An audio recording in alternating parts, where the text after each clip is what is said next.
Yeah, I know. But so up here, are those Boomerang or? They're Wirraway. Okay. So as we were saying earlier, there's similarities in design, but they're not exact. However, the casting pickups for the elevator and the connection to the rear fuselage is the same for Wirraway and Boomerang. So you can use some of the parts, but you can't use the whole component. Exactly. Yes. Oh, I see. Same thing with the elevators, I assume. It is. Yes. Okay. Yeah. There's differences within the structure. Right. But externally they look pretty much the same. Okay. Same thing with the rudder and the vertical fin. That's right. Yes. Yeah. Okay. What else we got? Okay, we've got a lot of your stuff in these racks here. So we've got the ammunition boxes up top. Oh, They really? were damaged, in removal of the aircraft during the war, and some rebuilding work done on them years ago. Right. So those are stainless and spot welded, and That's correct. Yeah. All Okay. stainless steel. huh? Just like the antenna. Early antenna? Yes. Yeah. And hold up. So this rounded piece here actually fits inside the lower part Right. of the overturn truss. Okay. That little fairing goes up through the Uh-huh. there, and this obviously is deteriorated, but it went a lot higher. Okay. So for some particular models of radio fitted to Boomerangs, this was in place on the aeroplane. Otherwise, they just had it stowed in the radio rack itself. Really? Yeah. Well, that's interesting. So That's I don't think this Boomerang would come back actually. no, this one's just a stick. That's just a stick. Okay. Oh, is that my panel? That's your panel. In fact, I'll Yeah. move some of these machine gun mountings that go. Oh yeah, because all that stuff was in the. Yeah. Oh yeah, That's those right. are awesome. Yeah, Oh my so God, this is some of great! the parts I made up for you back in 1995. Yeah, No way! Oh my God. Okay, this project may beat Paul's Stinson L1 project. Oh my God, because no, Paul started. Paul would have started back in about 95 as well when we moved up to 95, 96 after we opened Fantasy of Flight is when he started the Stinson. Oh my God. Fantastic. So we just turn the panel around. Fortunately, I'm not getting any older. That's right. So as removed from your display fuselage. Okay, because what okay, so explain to me. I bought the wreck, the original one, Yes, from Charles Charles Darby, that Darby. was upside down You in the recovered it beginning. in 1974 from NADSAB in New Guinea. Okay. And then in the early, about 1975, I went back to New Zealand. You bought it in about 83, I believe. Yeah, maybe a little later. Okay, Yeah. so it was probably in New Zealand for about Yeah. 10 years to the mid-80s. Yeah, okay, right, yeah, probably mid-80s. At about the same time, you also bought a restored fuselage that had been done to static From condition. Rob Greiner. Yep, who Right. obtained that from Ralph Cusack.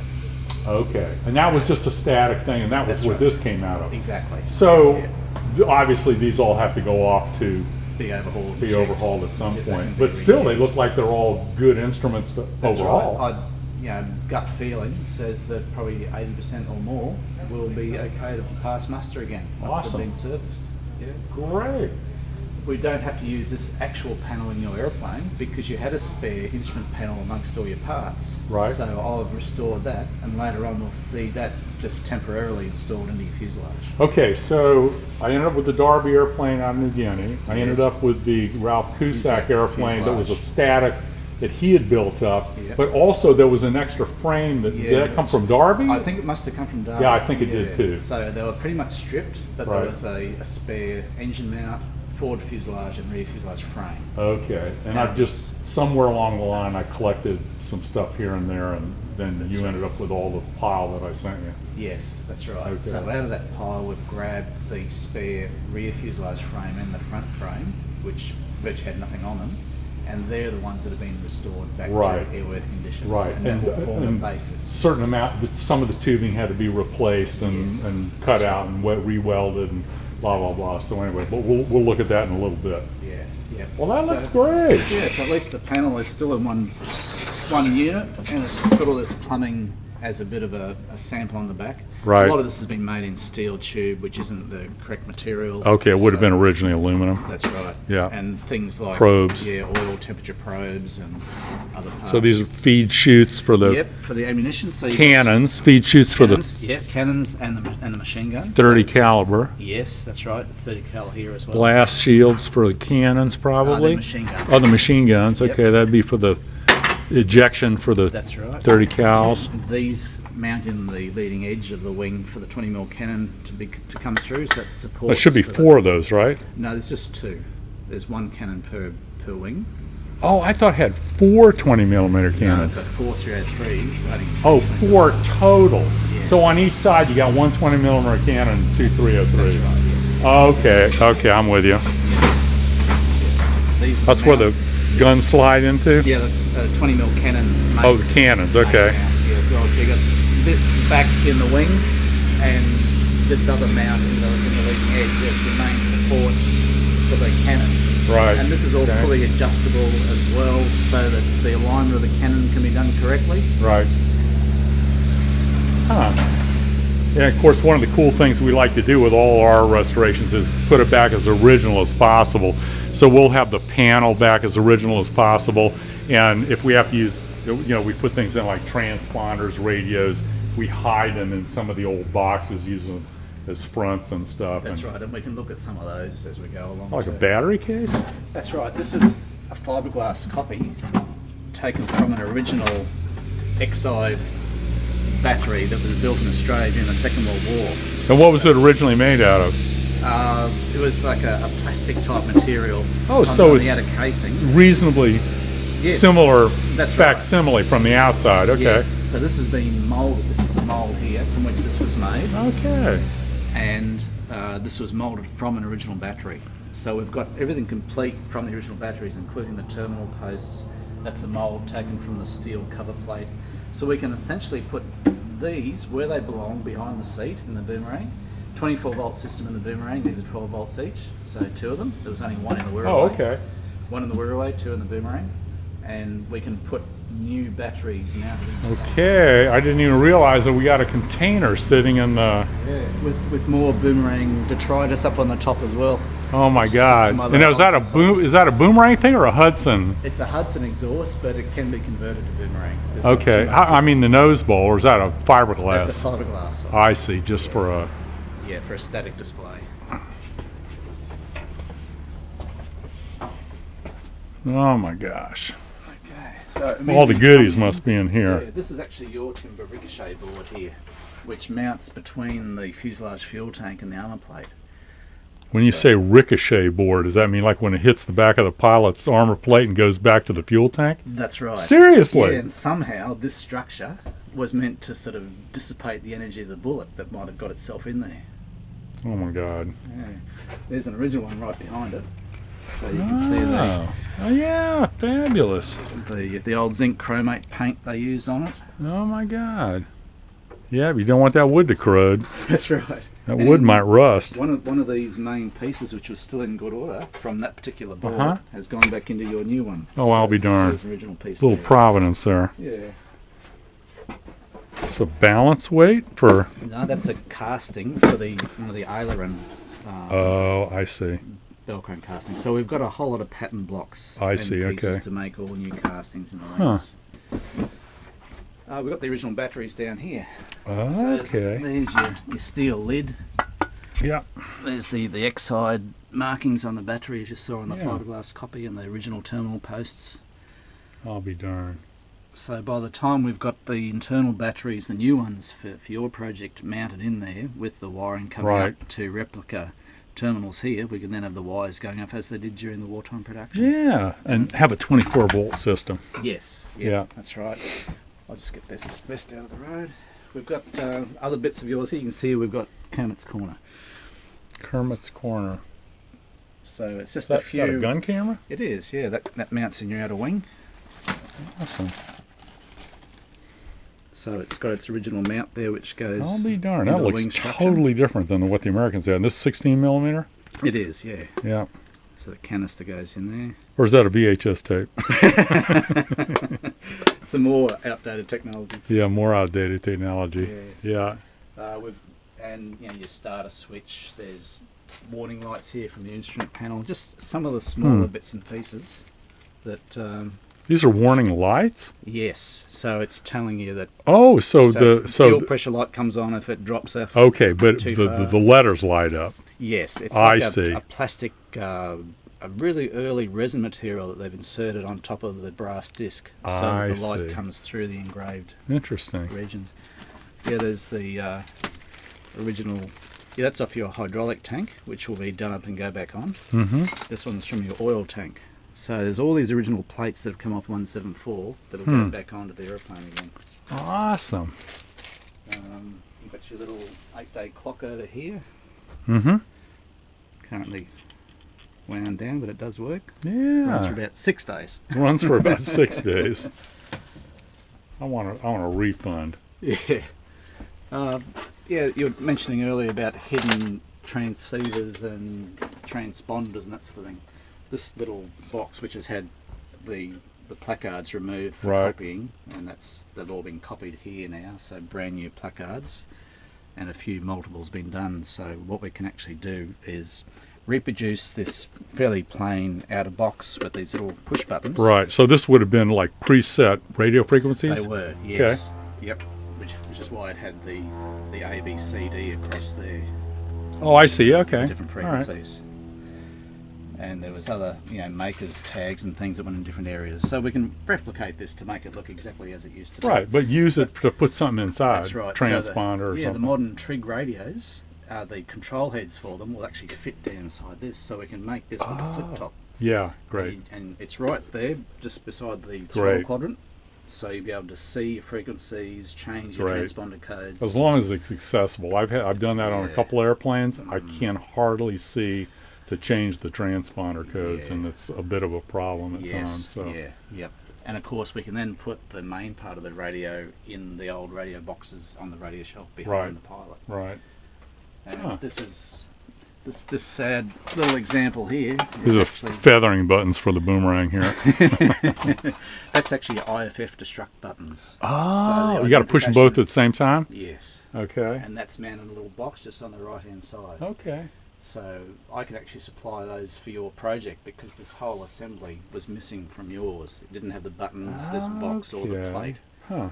So this IFF is identify friendly or foe. Yeah. And so if you had an airplane and you were coming into a field at night or something like that, they didn't know whether to shoot at you or not. So you would punch out a code that was predetermined that would say you're friendly. That's right. But why you would blow this thing up is you don't want the enemy to end up with one of these things and come in with a bomber and, That's right.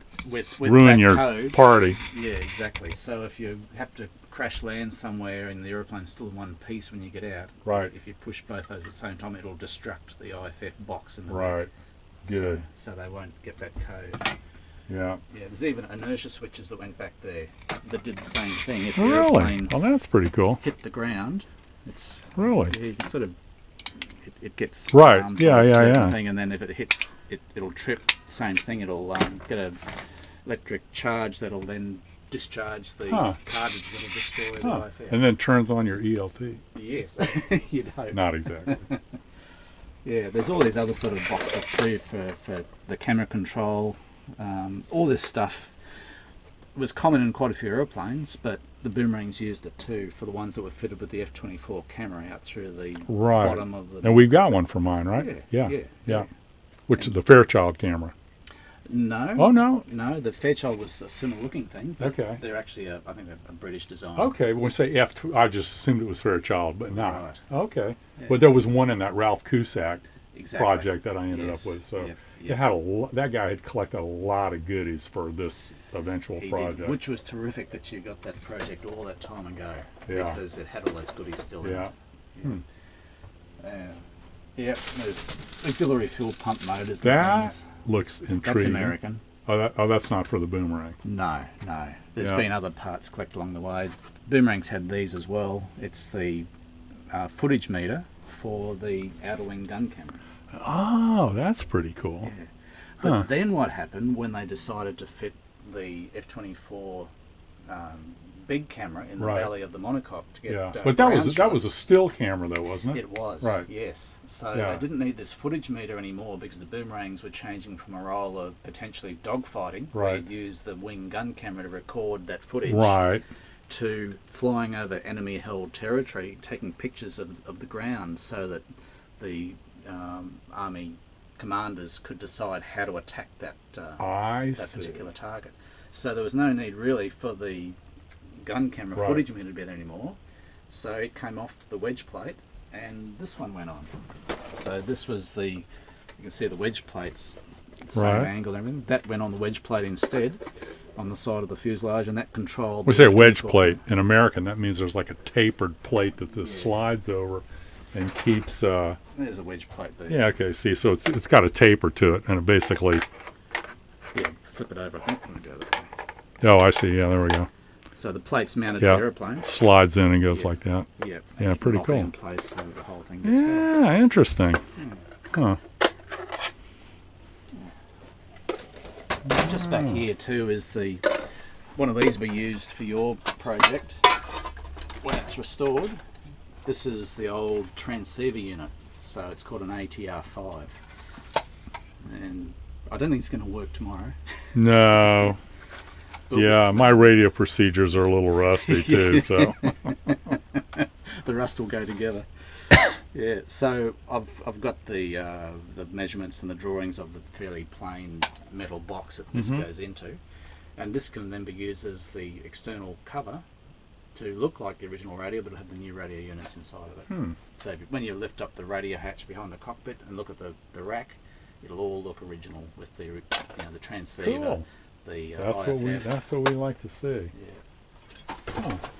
Got an original exhaust back here too from a CA12 Boomerang, so you can see that it's just a single stack with all the exhaust coming straight out of that. So when you say CA12, what's mine, an 11? Yours is a 13. Okay, and so what's a later model? Okay, was there an 11? I was just taking a guess.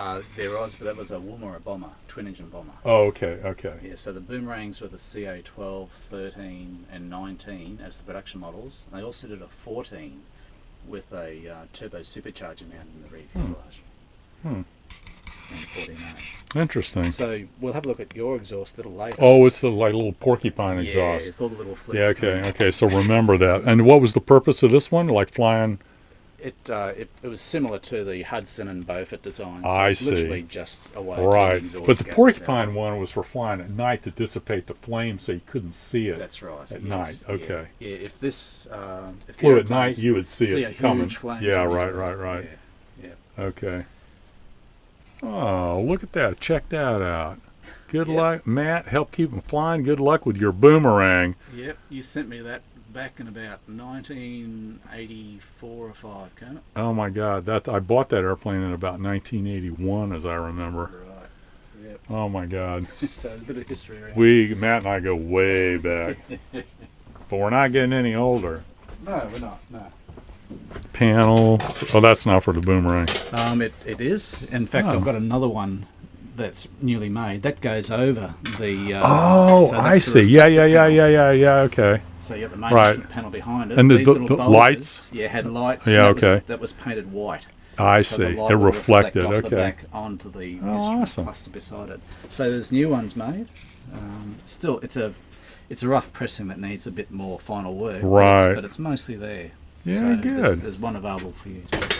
Good. And we've got cameras and mounts and things down here too. So that's the F-24 mount. That's for my static project. Okay. We've got yours just outside.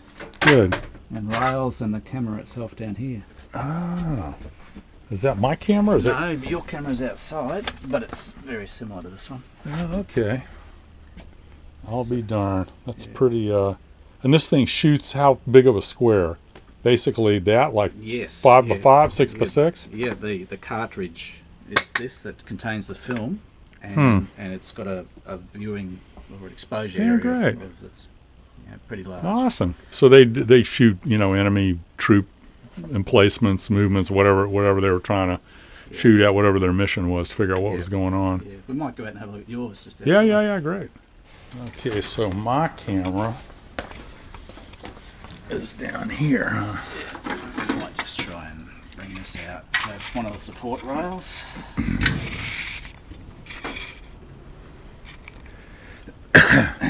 Yeah. So, do you reckon this one would have gone through Hurricane Andrew as well in that fuselage? Because if you got this 92, absolutely. right, Yeah. you got it in the mid '80s, didn't you? So, Oh, for sure. I didn't buy any Boomerang stuff after the hurricane. yeah. So you can see there's a bit of Oh, I see. Okay. deterioration in the the film and the canister in there. So you think we got to get some new film? Is that what you're telling me?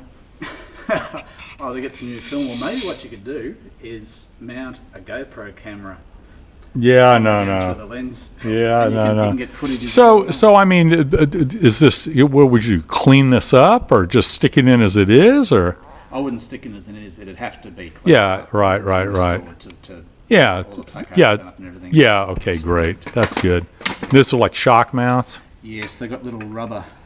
Oh yeah. Little rubber build-ups in the side there, Oh yeah. so that the whole thing could compress and move yeah, around both in sides. there. Interesting. Yeah. And this other rail here, similar to that one, Yeah, obviously mounts. I see. Down Okay. here, so that And there's just slides through. so there's just a hole in the bottom of the fuselage. Pretty much. And does it have a cover or anything, or Yeah, they actually made up a little mud deflector in front of the hole. to keep the oil and crap Yeah. away from it? So it's wide open to the elements, but it's got Yes. a bit of a deflector. That's right. They I found, see. because it was number 4 squadron, which your Boomerang was in, that did most of the development work of putting these Boomerang cameras into Boomerangs during the war. Right. And what they found was on takeoff off the mud strips in New Guinea, all this mud was getting thrown up underneath, Right. and the pictures weren't working because the lens was covered in mud. Right. Interesting. So initially they'd get a bit of cardboard with a string leading back to the cockpit. Oh, and then open it up after you they just- took off. That's right, yeah. But that was a bit Heath Robinson. So Yeah. they come with this little Huh. aluminium formed hood I'll be darned. that's screwed in front of the I opening. think in America that's the same as Rube Goldberg. Okay. Yeah. So we'll go and have a look at the other fuselage. Yeah, interesting. And check out how that whole structure was in the bottom of the monocoque for allowing this to poke down through it. All right, let's go do it. This, Okay, the all-wing centre section. my center section out of New Guinea. Yeah, so this is from Boomerang number 174 from number 4 squadron. So it only got up to about 79 hours total time in service. Really? Yeah, when it was sent out on a mission out of Cape Gloucester in New Britain, where they were based at that time in May 44, to go and do a bit of a recce up around the coast and come back. And the pilot found that the aeroplane was giving him some unusual, control forces, particularly Really? rudder. He may have actually suffered from a bit of ground fire. Okay. But for whatever reason, he said, look, I've got to come back, I'm having trouble with the aeroplane, clear the strip in front of me. And he had to come in a bit faster than normal so that he could maintain controllability. Okay. Apparently he bounced twice, and this is on a dirt cambered Right. New Guinea strip anyway, and ended up rolling off the side of the cambered runway. One wingtip hit the embankment next to it, and the aeroplane flipped over on its back. Ended up upside down. Upside That's down. how Darby found it. That's right. Unbelievable. Of course, by that time the bush had grown up, and Yeah, well, it crashed at Cape Gloucester. They recovered the aeroplane there, and a repair and salvage unit was given the job to take it away and see if they could do anything with it. So it actually got taken from New Britain, which is an island off the main part of New Guinea, across the water to Lae, and then inland to Nadzab, which was a major repair depot at that stage. So it was recovered from its original upside down position back to Nadzab. I see. Okay. But when they threw it away in the bush at Nadzab, Right. it ended up going on its back again. Oh my God. Okay. So, That's yeah. interesting. Well, but is there any indication that they had robbed it of parts to keep other ones going? There was on the firewall in particular, on an oil fitting for the hydraulic fluid that comes out to feed the engine-driven pump. Right. There was still a rag pushed in the end of the fitting. Oh, I'll be darned. which would have been from that time when they robbed a few parts of it. To I run an see. aeroplane. So they took a couple things that they Yeah, need, but the rest of it they were probably Yeah. moving. Who knows? They might have been on their way out of town. And, Exactly. The tail wheel was taken off at that stage. Right. In the picture from 44 when it's on its back at Cape Gloucester, nice tail wheel still sitting there. Yeah. The ones of it on its back at Nadzab gone. Yeah. So, Okay. an easily removed part, but again, it wasn't removed by a native or someone local Right. since the war because the nut and washer had been screwed back on the axle. You know, it's all these. Oh, I little- see. Yeah. Interesting. Yeah. Even the instrument panel Huh. had been removed from it because they'd put the bolts from the lower instrument panel out back into the brackets that held it there. Interesting. Huh. So here we got mag gear casting, original casting, and that would be like your little, probably. Yeah, that's all the part of the latching mechanism for the pin to activate that pin we were looking at earlier on the Right, other side. exactly. Okay, for locking the gear and all that stuff. There's your That's right. front spar. Yes. Fuel front- tanks sit in here, and the curved part there, and Yeah, that's all those that center trays. rib that we Yep, looked at with early the on. bomb shackle Yeah, with the bomb shackle there. or the belly tank shackle. There's a in this tank case. tank strap, Yeah, there's a few remnants of the straps left there. and then we got the rear spar here. These are I IFF lights. Morse code lights. So- Morse code. Yeah, no, so not I- IFF yeah, lights. no, What do so they call them? Just identification. Yeah. Well, the Americans had three colors. Yes. Oh, this one's missing one. Yes, so it did too. Yeah, It's okay. Yellow, green, and red. Yeah, so they had a yellow, green, and red, and then you would come in and there would be a combination, flash the code of the day, and hopefully they wouldn't shoot you down. That's right. At the end of the day, the Boomerangs hardly did any night operations in New Guinea anyway. Right. So it would have been a RAF requirement to have this fitted to the aeroplane, but the pilots really didn't use it in operational use. Yeah, okay. So this Would have been a flap, Yeah, that's the flap rod. So at the other end, Flap we've got the rods. flap ram. probably pulleys for, That's for the machine gun cocking. okay, cocking the guns, Yep. So here's fuel your- lines, Yeah. flap ram. Yeah, flap ram. So this horn would operate off the ram inside here, which would then move that rod and move your flaps up and down through other Right. ranges. Interesting. We've got electrical conduits here, so you've got landing lights, you've got pitot Right. heating, Yeah. gun camera. So that's all going to feed out into the outer wings. Huh. At the same time, there's other similar pipes for the fuel system. Now I'm looking at this and I'm trying to figure out how the leverage works on this because this is pretty far out there. What's actually happening in the ram here? Oh, I see. The ram is, You've got a I feed see. here.